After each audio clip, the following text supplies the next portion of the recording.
I was about to ask. I was about to ask Birdie where her oh bearded one was.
I'm getting a hard time.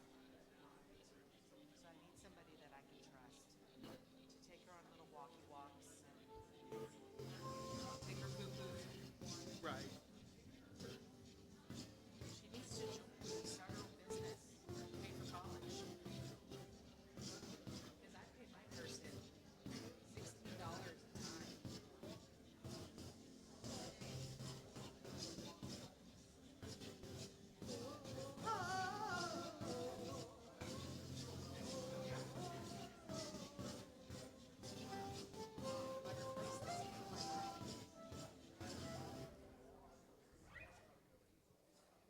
Good morning, everyone. How we doing on Sunday today? Yeah, it's about the response I'd expect right now, honestly. I'm feeling about the same way. As you can tell, it is a super acoustic set today. We have no drummer, but that's okay. We've been doing well so far. I know it's been kind of a weird week for a lot of people, and I know things have felt kind of heavy. But I just want to say it's nice that we can all come together. It's nice that we can be here together. It's nice to lean into the people who either might understand or even just sit and listen if they don't. So I'm really happy to have you guys here. If you can, if you want to, please stand with us while we sing a few songs.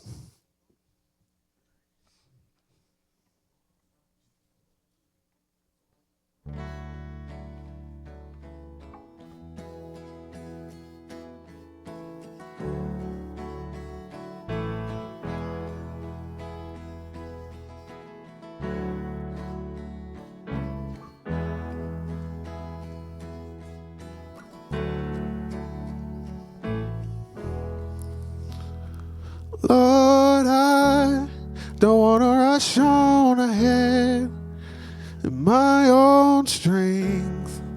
when you're right here.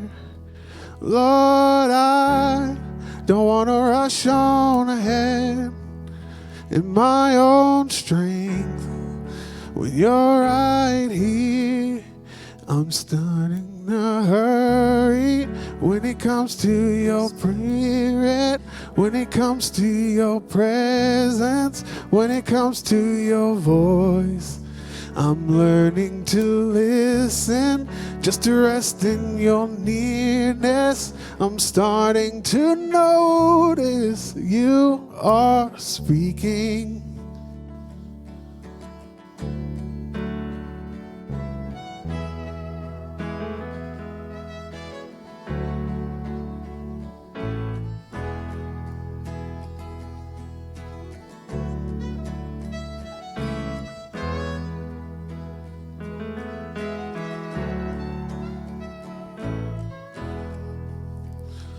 Lord, I want to love like you. I want to feel like you feel. I want to see what you see.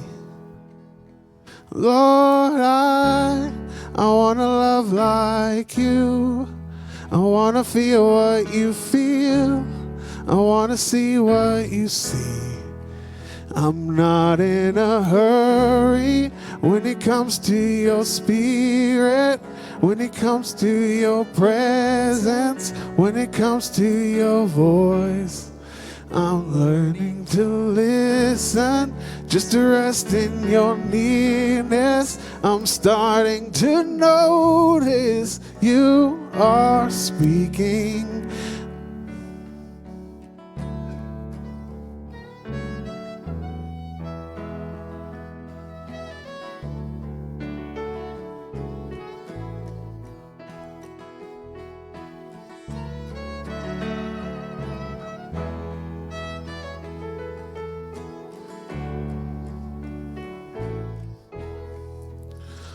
Open my eyes, I want to see like you. Open my ears, I want to hear you speak. Tell me your thoughts, what's on your mind. I'll be your friend, I want to see through your eyes. I want to see through your eyes.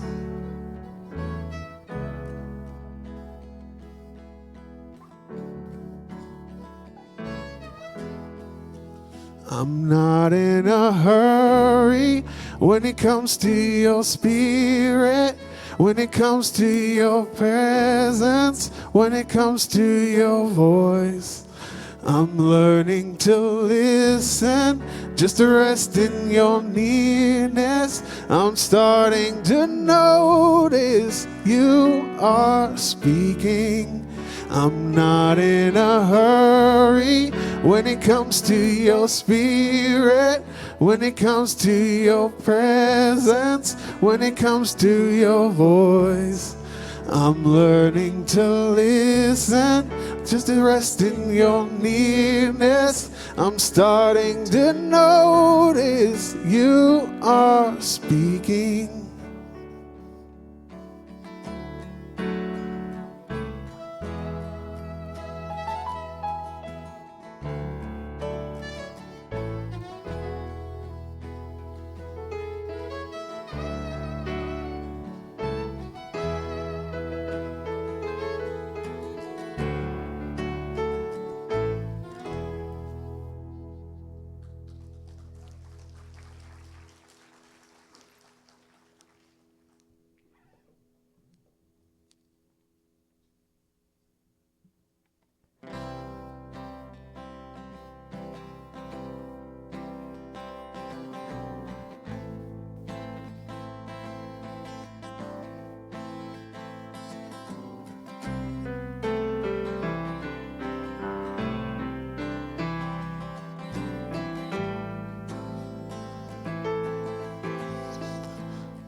If you're lost and you're lonely, go and figure out why. Take a trip to your dark side. Go on and have a good cry. 'cause we're all lonely. We're all lonely together. I want to see your sadness. I want to share your sins. I want to bleed your blood, and I want to be let in. Don't we all just want to be together? Leave what's heavy. What's heavy behind? Leave what's heavy. What's heavy behind? If your face is down, we'll take a look around. Do your fingers move? Do your lungs inflate? Are you tired? Are you weary of the hidden hate you've been holding? And did you lose that love, or have you never had it? Are you feeling sad 'cause you did a bad thing? Hey, leave what's heavy. What's heavy behind? Leave what's heavy.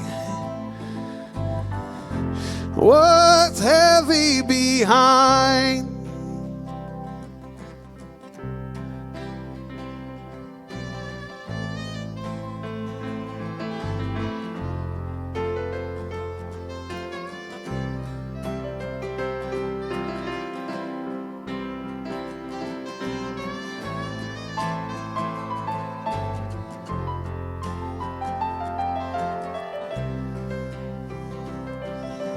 Are you feeling fearful, brother? Are you feeling fearful, sister?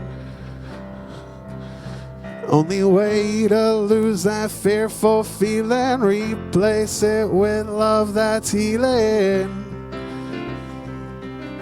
Are you feeling fearful, brother? Are you feeling fearful, sister? Leave what's heavy. What's heavy behind? Leave what's heavy. What's heavy behind? Leave what's heavy. What's heavy behind? Leave what's heavy. What's heavy behind?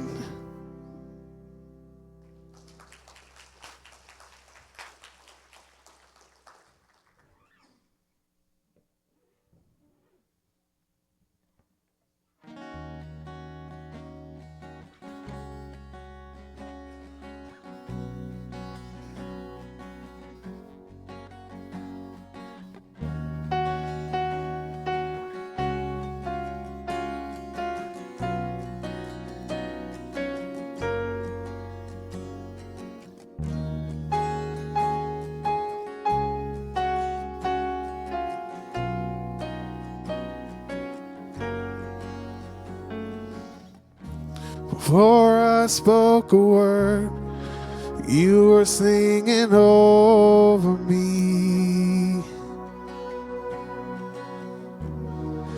You have been so, so good to me.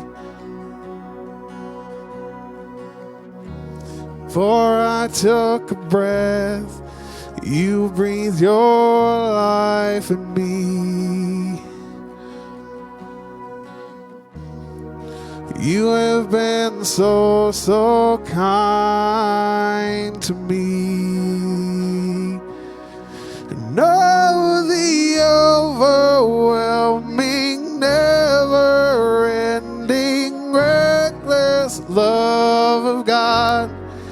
Oh, it chases me down, fights till I'm found, leaves the 99.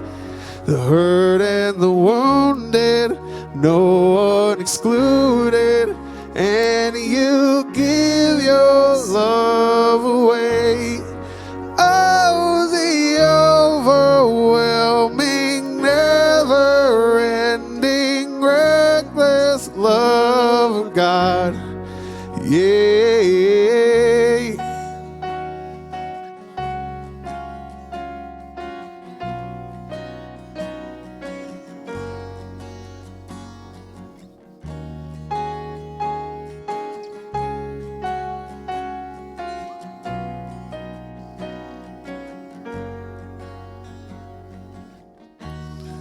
When I was so low, still your love fought for me. You have been so, so good to me. When I felt no worth, you gave your love to me. You have been so, so kind to me. And oh, the overwhelming, never-ending, reckless love of God. Oh, it chases me down, fights till I'm found, leaves the 99. The hurt and the wounded, no one excluded, and you give your love away. Oh, the overwhelming, never-ending, reckless love of God. Yeah.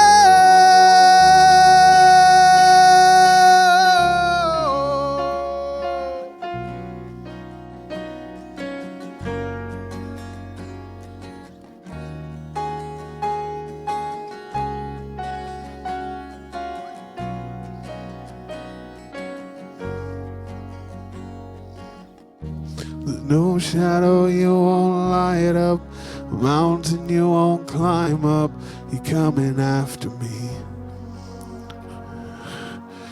There's no wall you won't kick down, lie you won't tear down, you're coming after me.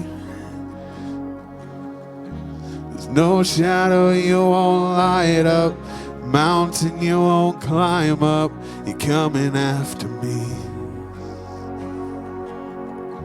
There's no wall you won't kick down, lie you won't tear down, you're coming after me.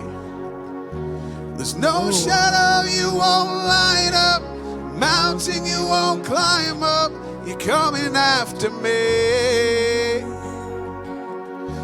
There's no wall you won't kick down, lie you won't tear down, you're coming after me. Oh, the overwhelming, never-ending, reckless love of God. Oh, it chases me down, fights till I'm found, leaves a 99. And I go wounded, no one excluded, and you give your love away. Oh, the overwhelming, never-ending, reckless love of God. Yeah.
gotta find your people, the ones make you feel alright, the kind you want to stay up with all night. You gotta find your people, the ones make you feel whole, that won't leave your side when you lose control, that won't let you down when you lose your soul. You gotta find your people, the ones that get the joke, who understand what you're saying before a word is spoke. You gotta find your people that put the needle in the groove. When you're together, you got nothing to prove. When you're together, you got nothing to lose. In a world full of strangers, you don't know who to trust. All you see is danger, trying to find what you lost. You can't go it alone, everybody needs help. You gotta find your people, then you find yourself.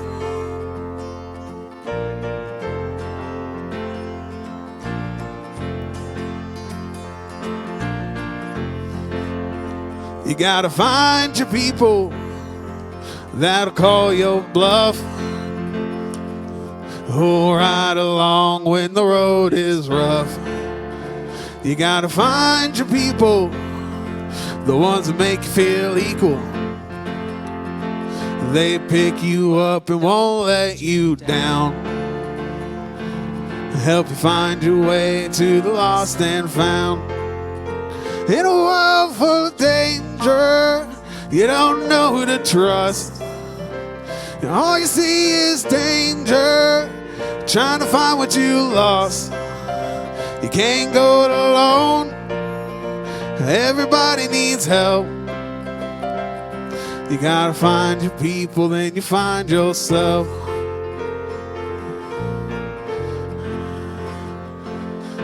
The ones that understand you, the ones that lend a hand to you, the ones that don't demand anything from you.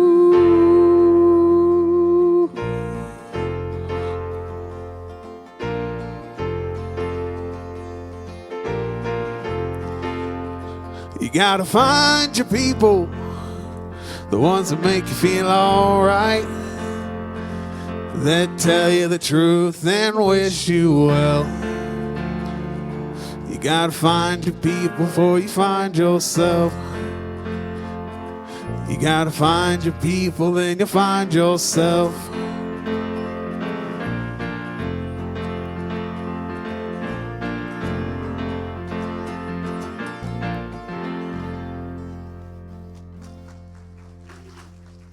Thank you, guys.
and talked to me, ran back to the place where the bride was getting ready, and she took care of everything. She actually called a local restaurant, ordered some catering, and honestly, if you didn't know what was wrong or that there was something wrong, you would have never noticed it. You would have just thought maybe the pictures took a little bit longer afterward, and no one would have ever thought anything of it. I don't know if that ever happens to you. Probably not exactly that. But on a smaller scale, I actually feel this way a lot, right? I feel like it's one of those things where oftentimes we have like 823,000 balls that we're juggling in the air, and one drops. And we feel like everyone is going to notice that one ball that drops. And then time goes by and no one noticed. But we've beaten ourselves up so much about it during that time. It's actually the thesis behind what we're going to finish up this series called Cutting Through the Stress that we're going to talk about today, is the fact that there are these times where we have felt so overwhelmed, so overstressed and overstretched, that sometimes just having that other person who comes alongside you, who says it's all going to be okay, makes things so much different. The book that a lot of the things that we have been talking about throughout this series is called The Anxious Generation by Jonathan Haidt. And while that book is mostly about the anxiety that Gen Z is facing and how communally we can come together and help with the phone problems, I think there's something that's even bigger at play here. And as she was reading this book, Dr. Lisa Novak made an interesting statement about that, and that's this.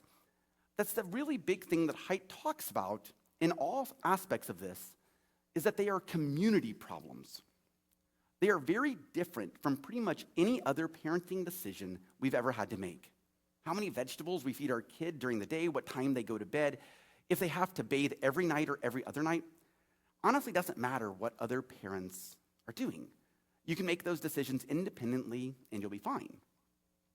But now it matters what everyone else is doing around us so that we can make the decisions that we want to make. And while Haidt was mostly concerned with phones and the reality that if you stop your kid from having a phone and someone else doesn't, your kid's still going to see a lot of screens, one only has to reflect for a few minutes about the events of the last week to see the overwhelming problems that need community solutions, right? Just thinking about some of the global problems that we've seen in the last week.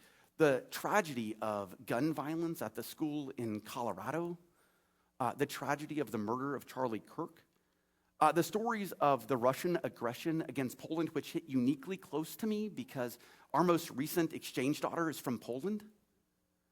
Even local things like how Springfield is dealing with the cell phone ban, or the fact that just this week, the Springfield Health Department sent out a report noting that the mental health of people living in Springfield is 1.5 times worse than any other surrounding community.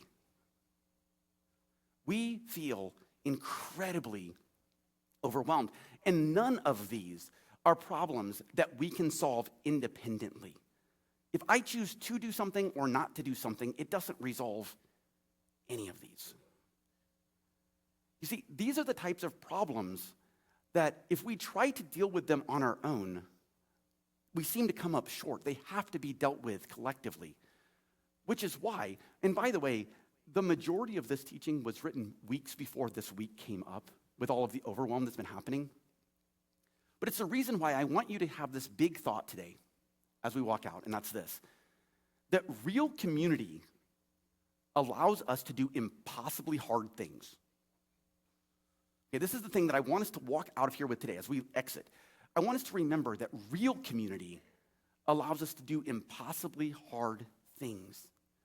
You know, this is an idea here in the United States that we really struggle with. There's been this narrative forever in the U.S. Like, we just need to pull ourselves up by our bootstraps, which is great if you have boots. But what if you don't?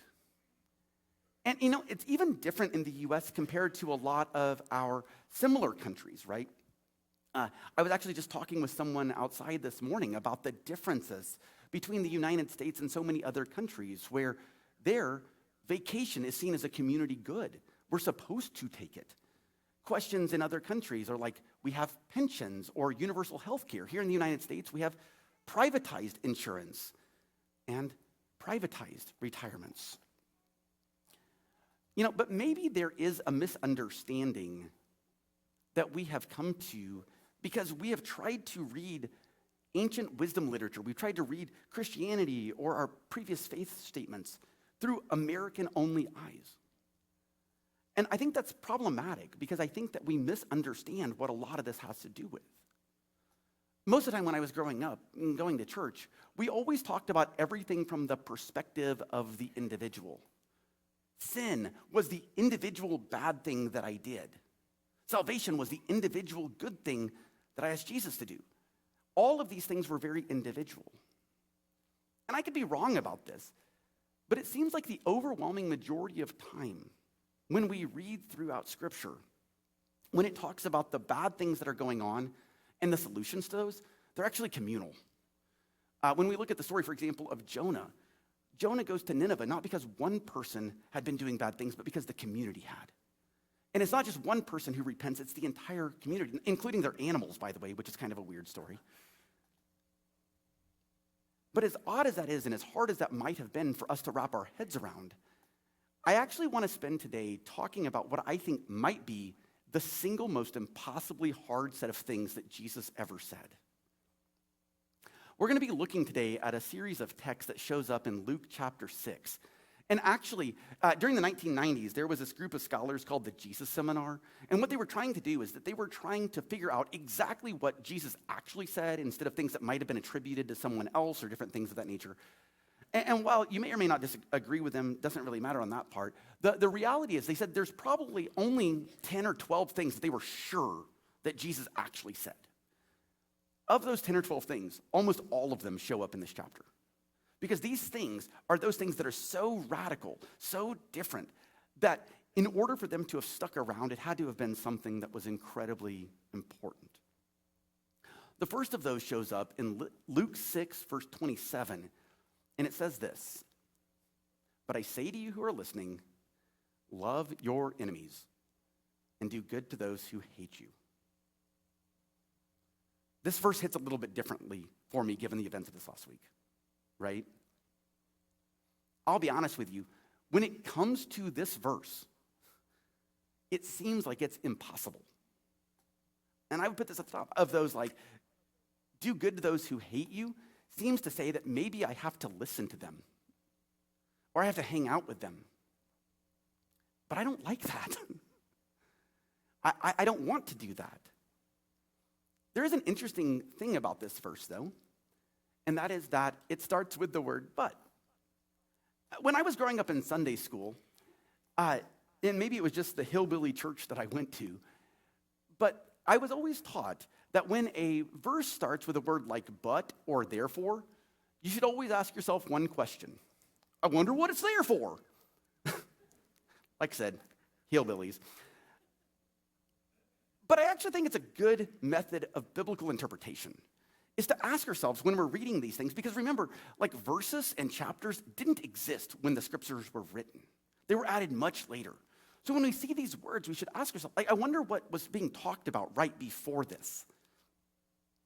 And it's one of those things that I think shows a lot of light on the rest of this teaching. Just before Jesus says this really impossibly hard thing of loving your enemies, he says this.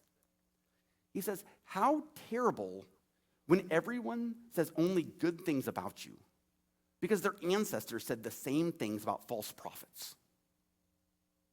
In other words, it seems like what Jesus is doing here is comparing the nearly impossible thing of loving your enemies with the even worse thing of only surrounding yourself with yes people. He says that when you live in this world, there's an option that's really bad and an option that's nearly impossible. And in that instance, we need to choose the nearly impossible option. You might ask yourself, why? Well, that's the first big move I want to make today, and that's this. That the problem is that fake community only tells us what we want to hear.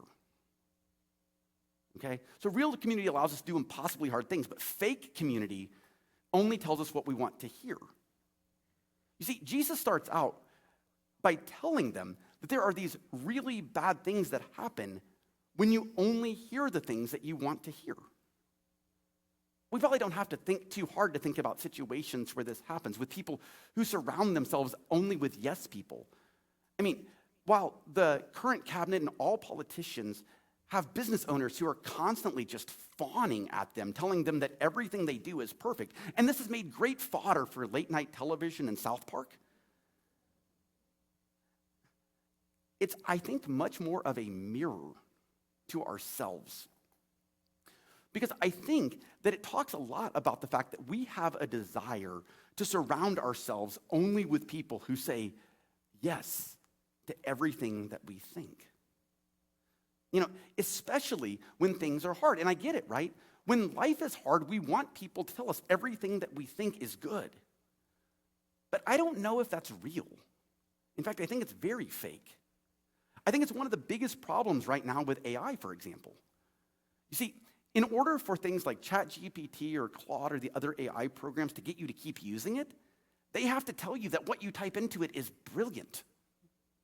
And so they do. And so it ends up creating this terrible cycle. And sadly, new research is coming out suggesting that this type of engagement is happening more than you might think. In fact, research recently said that about a third of Gen Z shared that they talk to AI chatbots like real friends. And this is the number that's actually more problematic to me, is that 12%, more than 1 in 10, say they do so because they don't have anyone else to talk to. Rachel Huggins, who is the CEO of Internet Matters, was doing the research, and she shared this. She said, our research reveals how chatbots are starting to reshape children's views of friendship. Talk about a major problem, but a problem that isn't just for kids. If I were to ask, I would imagine there's a high percentage of people in this room who use things like ChatGPT on a regular basis. What should I do about this, or what can I do about that? And the problem is it keeps telling us the things that we want to hear. But it's not just kids, like I said. Recently, an NPR reporter named Windsor Johnston had heard about people who had started to date their AI chatbots. And so she decided to test it out. I want you to read what she wrote. She said, after 13 years of marriage, I re-entered the dating scene as a widow with zero luck. So, out of journalistic curiosity, I went on a date with an AI boyfriend. His name was Javier. He listens, he lives in the cloud, and yes, I asked him out. He said all the right things, sure. He never interrupted. He never once looked at his phone, which, by the way, what a criticism of us. That the difference between a phone app and a person is that the phone app doesn't look at itself. Good grief. But, she says, he didn't make me feel seen in that messy, flawed human way. It was a connection, sort of, but not the kind that lingers, not the kind that holds you when the world gets quiet. Get it, right? When there are so many things that are overwhelming, it can feel like it would just be nice to have someone agree with every word we say. But in a way that is similar to the criticism of participation trophies, I think there's a possibility of an even bigger problem when everyone around you is just telling you exactly what you want to hear all the time. And that is that it prevents real community from happening. It's one of the biggest problems that we have.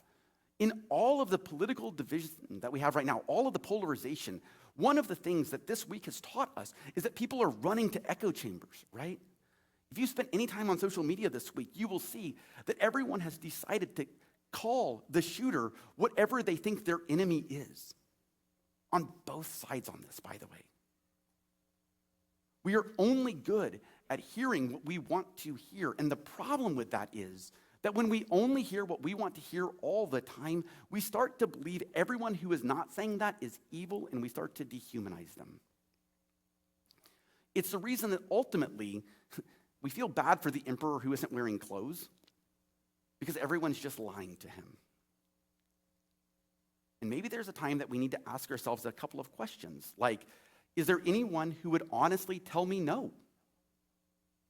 Or who do I have around me that will push back and not just back down? Let me say this very quickly to those of you who are in leadership positions in whatever space you're in your life. You should be asking this question regularly. You should ask yourself regularly, who do I have in my circle that will tell me no? That will not back down? Because it's in that context that Jesus starts out with a set of statements that we talked about being these impossibly hard statements, right? Like we read in verse 27 where it says to love your enemies. He goes on to say, but I say to you who are listening, love your enemies, do good to those who hate you, bless those who curse you, and pray for those who are cruel to you.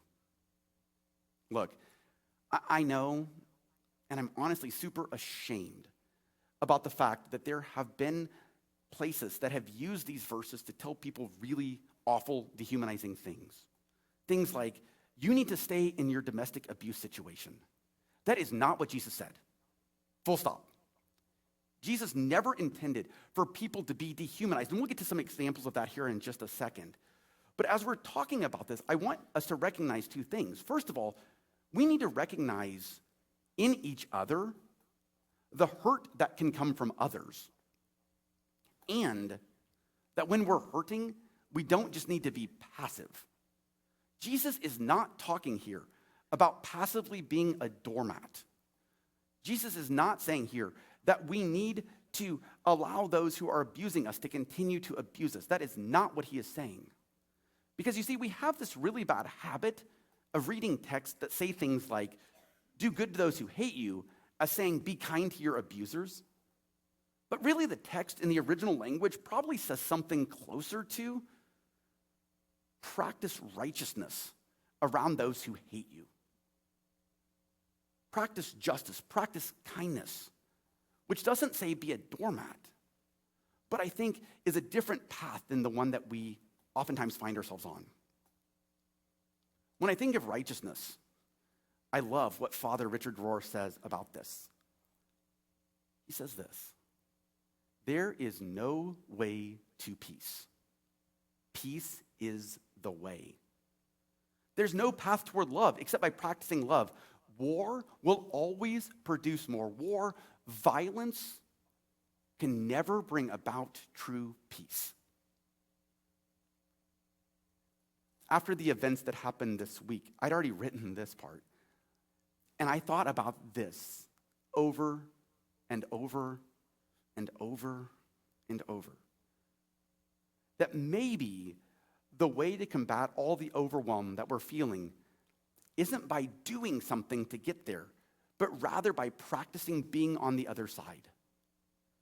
It's why we can't respond to violent rhetoric with violent actions. It's why we have to imagine a different way forward. It's why, even if you disagree vehemently with Charlie Kirk or his rhetoric, that we can still hold space to be radically empathetic, to care for his family, for his kids. Because empathy is not a sin. We can be empathetic in a radical way. And that's the beauty of real community. Because Jesus had just named his apostles in this story. He had just chosen his closest followers. He was giving them instructions on how they were to live. And there were others there too, so he levels with them that it's not just about people saying the things that you want to hear, but rather, while fake community only tells you what you want to hear, I want you to see what real community looks like. Because real community reminds us that other people's actions don't dictate our reactions. Let me say that again, because I think it's really, really important. Real community reminds us that other people's actions don't dictate our reactions. A couple of weeks ago, when the caterer had canceled on my friend's wedding, they called and catered in food from Cracker Barrel. This, by the way, was the week of the logo change. A controversy that The Guardian called, quote, a proxy for America's culture war. You know what? The food was still good.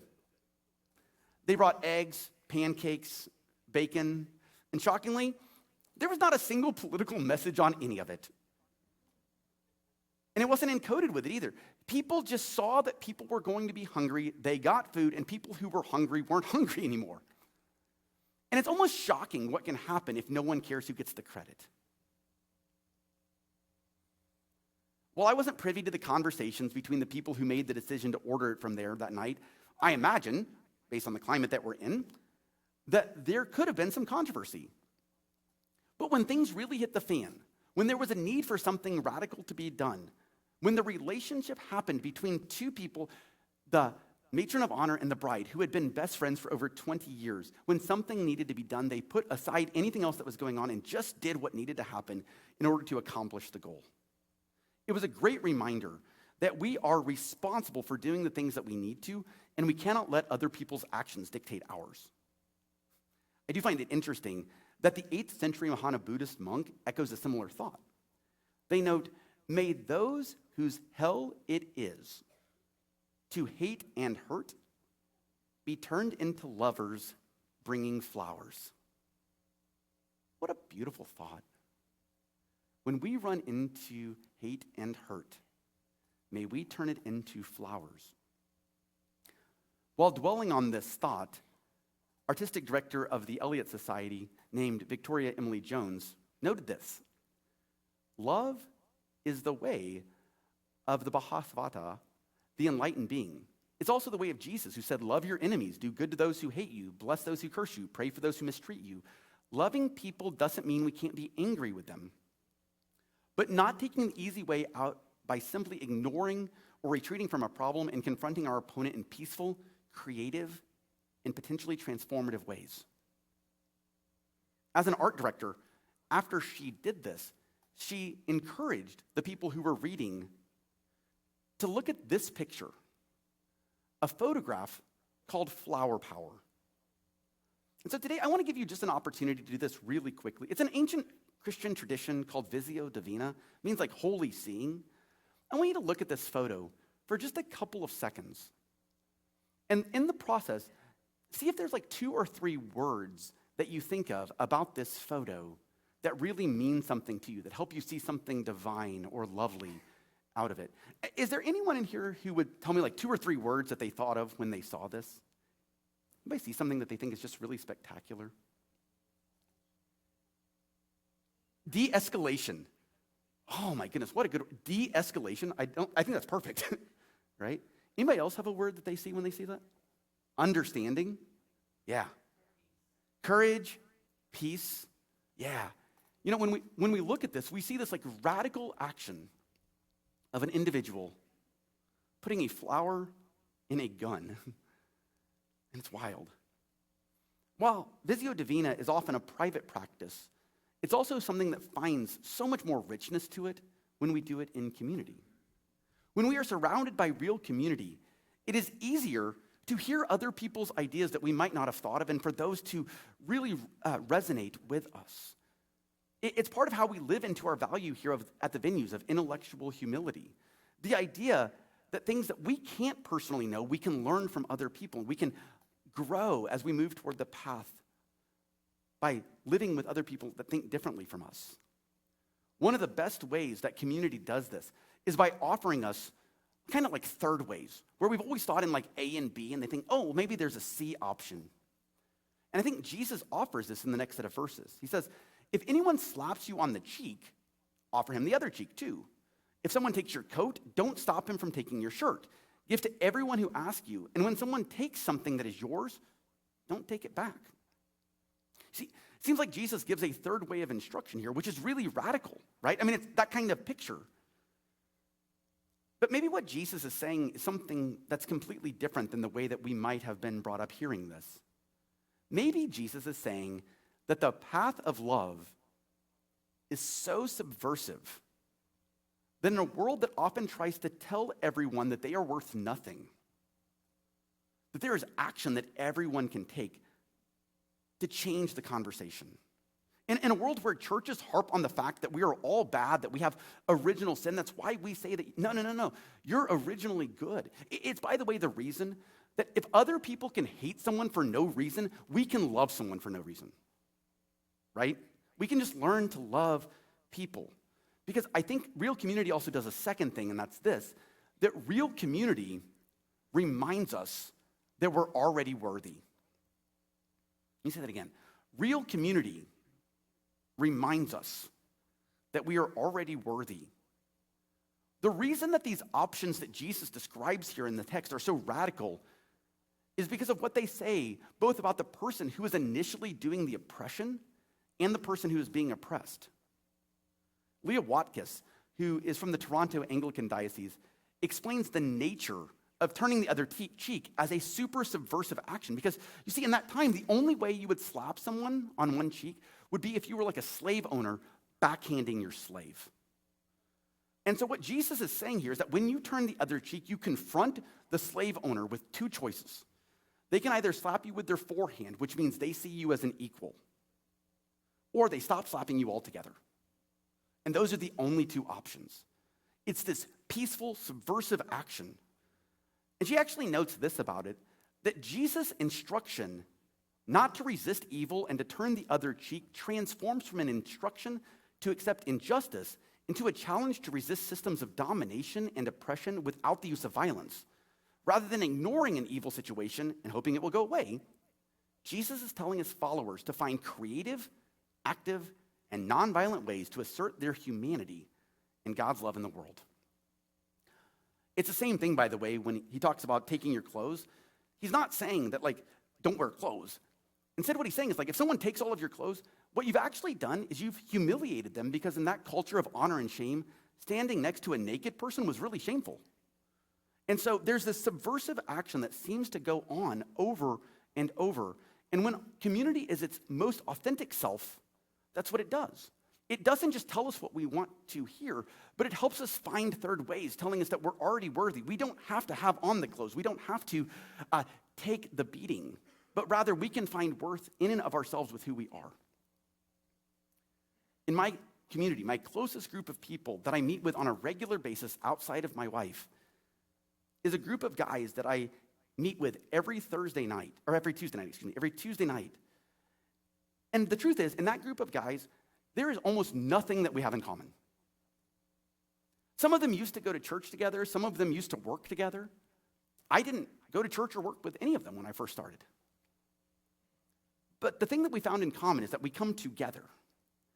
And the thing about that that's so amazing is that, like, when I changed jobs, it didn't affect my involvement in the community. I was welcomed into it anyway. When other people have lost their jobs, they didn't get kicked out. They got reminded that they are worthy just as they are.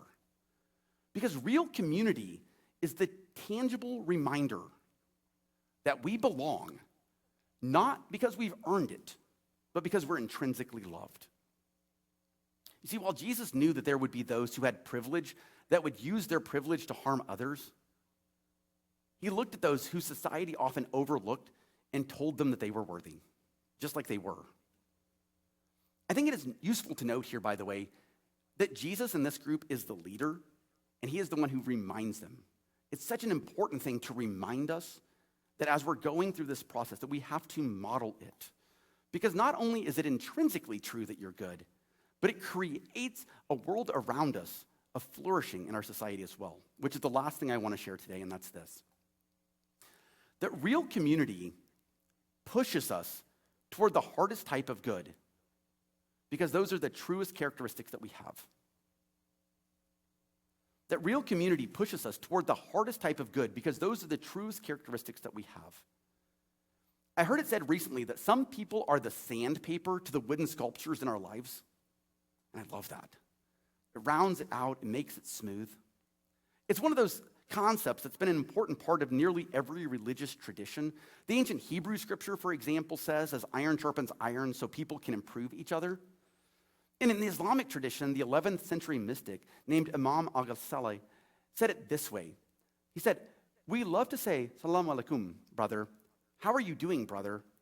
That's not brotherhood. Brotherhood isn't just a mere exchange of salams. If you don't have any of these three, then all that lies between you two is a mere formality, a superficial connection. One who is content not to put his brother first might as well be a brother to the people of the grave. And I think that's why Jesus finishes up saying what he says here, by the way. He draws the conclusion from this teaching that I'd actually like to read to you from a different translation than we normally use. It's from Annie Cressman, who was a Canadian Bible teacher in Liberia, West Africa, who translated the following verses this way. She said, "If you love those who love you, what good is there in that? Even bad people love those who love them. If you do good things to those who do good things to you, what good is there in that? Bad people do the same. If you lend to those who give to you, what good is there in that? Even bad people lend to bad people if they think they will get the same from them. Love your enemies, do good things, lend to people, and do not look to get anything back. You will be paid well. You will be children of the highest one. God is kind to those who do not thank God and to those who are bad." You see, if we want to model our life off the path of Jesus, the path of the Christ, it requires an impossible action, one that is impossible by ourselves, but completely doable in the context of community. Real community reminds us that we are capable of that. When we are interested in just looking out for ourselves, it is short-sighted, but together we can accomplish so much more. At my friend's wedding, they were able to get over the caterer who forgot to bring food. Still wild to me. Because they made the decision to do the harder thing. Here at the venues, next week, we do the harder thing, right? We have Venues Palooza. It's a week where we take a pretty significant financial hit to go out into our community and love people with nothing in exchange, just because we love them. We cancel all of our services. And you might think, well, what's in it for me? And that's this. Because when we do those things, it actually builds us up together. But you don't have to wait till next week, actually. Not only can you practice love with our community right after service today, but you can also do it directly in this room right after service.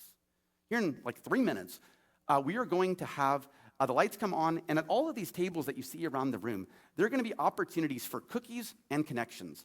We have a variety of connection groups that are getting started here at the venues over the next few weeks, and we would love you to stay around, hang out in here, eat some cookies, even if you didn't plan to stay. Get some cookies, find connection, because real community in this time of incredible overwhelm is the way that we resolve all of these problems, because it's what allows us to do the impossible. As we get ready to do that, I want to take a few moments and give you some instructions on how we're going to do this, and then I'll let you all get out of here, all right? The first thing is this, by the way, if you have questions about this, feel free to text them in even after service. I will respond to them at the latest tomorrow. Make sure that if you have questions, I'd love to grab coffee with you and do that. But if you are here this morning and you didn't plan on staying for cookies and connection, please stay. There are going to be lots of different ways that you can find connection and do that. Let me give you 2 other quick announcements. One, next week, Venues Palooza, 8:30 here at the venues. We'll be going out into the community, and we will be meeting back here at 11:30 for our after party. But I want to say, first of all, to those of you who volunteered, I want to give you the first opportunity to go out. We cannot do what we do here at the venues without everybody volunteering and loving our community. So if you're volunteers and you want to go ahead and get out to get to your doors or whatever, feel free to get to that. Or if you're going to one of the tables, feel free to get to that. Next, we want to go ahead and let our adults who have kids go ahead and get out of here so they can get their kids first. If you exit through the doors and head to my left, or your left as you're exiting, you can get your kids. If you want to stay in here for the connection and cookies, you can bring them in here. That is fine too. And there's a huge variety of things that we're going to be doing with that. While they're exiting, I just want to tell you all that I personally am so thankful for this community of folks. In this time where we look around and life is just over my head overwhelming with everything that we see, I can look around this room and see people that I care so deeply about and who I know care deeply about me. And I'm so thankful for that. If you don't have that, this is a great place to do that. And I just really thank you for being a part of that. We love you all. Thank you so much. We will see you next week for Venues Palooza, and have a great week. Bye.